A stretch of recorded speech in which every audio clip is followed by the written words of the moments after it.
ತನೀಶ್ ಅವ್ರದ್ದು ಓಕೆ, ಯಾಕೋ ಆ ಒಂದು ಅದಕ್ಕಿಂತ ಒಂದಿನ ಮುಂಚೆ ನಾನು ತನೀಶ್ ಅವ್ರಿಗೆ ಉಸುರುವಳ್ಳಿ ಅಂತ ಹೇಳಿದ್ದೆ, ಅವರ ಆ್ಯಕ್ಟಿವಿಟಿ ಬಗ್ಗೆ ಅಷ್ಟೊಂದು ನನಗೆ ಸ್ಯಾಟಿಸ್ಫ್ಯಾಕ್ಷನ್ ಇಲ್ಲ ಅಂತಲೂ ಹೇಳಿದ್ದೆ, ಅವರು ನನ್ನ ಮೇಲೆ ಡಾಮಿನೇಟಿಂಗ್ ಮಾಡುವ ರೀತಿ ಕೂಡ ಸರಿ ಇಲ್ಲ ಅಂತಲೂ ಹೇಳಿದ್ದೆ. ಸೊ ಅವರ ಒಂದು ನಾಮಿನೇಷನಲ್ಲಿ ಕೊಟ್ಟಂಥ ರೀಸನ್ ಓಕೆ ಅಂತ ಅನಿಸ್ತು. ಯಾಕಂದರೆ ಅವರಿಗೆ ಒಂದು ನನ್ನ ಮೇಲೆ ಒಂದು ಆ ಒಂದು ಕೋಪನೂ ಇತ್ತು, ಆ ಒಂದು ಹಿಂದೆ ಕೊಡುವಂಥ ಒಂದು ಅವ್ರಿಗೆ ಅಪರ್ಚುನಿಟಿ ಸಿಕ್ತು ಅಂತಲೂ ಅನಿಸುತ್ತೆ.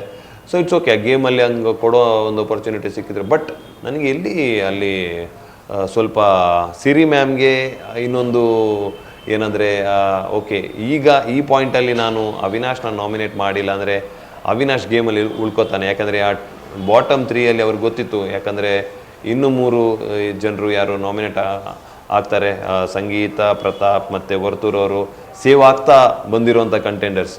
ಯಾವಾಗಲೂ ಅವರಿಗೆ ಜನರು ತುಂಬಾ ವೋಟ್ ಮಾಡ್ತಾ ಇದ್ದಾರೆ. 50 ಡೇಸಿಂದ ಒಂದು ಟಾಪ್ ಲೆವೆಲಲ್ಲಿ ಇಟ್ಟವ್ರನ್ನ ಕಷ್ಟ ಆಗತ್ತೆ ಅಂತ. ಸೊ ಈ ಬಾಟಮ್ ಲೈನಲ್ಲಿ ನನ್ನ ಕಾಂಪಿಟೇಷನ್ಗೆ ಅವಿನಾಶ್ ಅಂತ ಅವರು ನನ್ನ ಇದು ಮಾಡ್ತಾರೆ.